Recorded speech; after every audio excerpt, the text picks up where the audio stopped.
নমস্কার, আমার নাম অভি। আমি আপনাদের একটি গল্প শোনাতে চলেছি।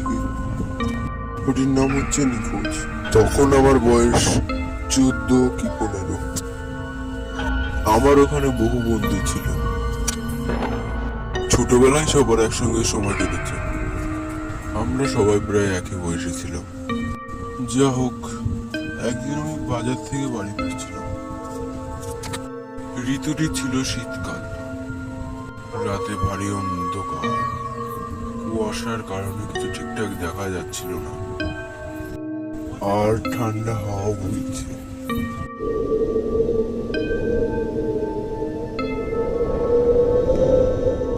দূরে একটি ল্যাম্পের নিচে একটি আবছা ছাওয়ার মতো কি দেখা যাচ্ছিল।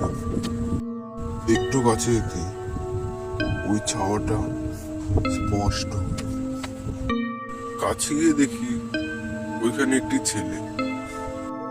দেখে মনে হলো ওই ছেলেটি আমার মতো সমবয়সী। তার চোখ দুটো যেন জল জল করছে।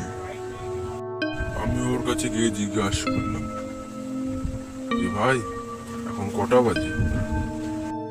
সে আমার দিকে কিছুক্ষণ তাকিয়ে হঠাৎ বলল, এখন রাত 11টা।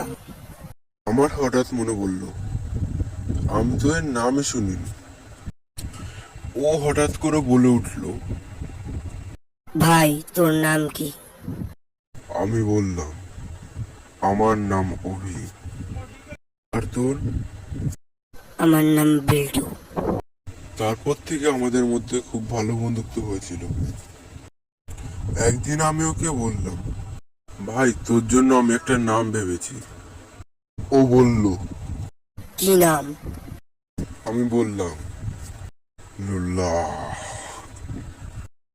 ও যেন কেমন বিকট ভাবে হাসলো, হেসে বলল, এই নামটি আর বেশি দিন নয়। সেকেন্ড পার্ট পাওয়ার জন্য চ্যানেলটিকে সাবস্ক্রাইব করবেন আর লাইক করবেন।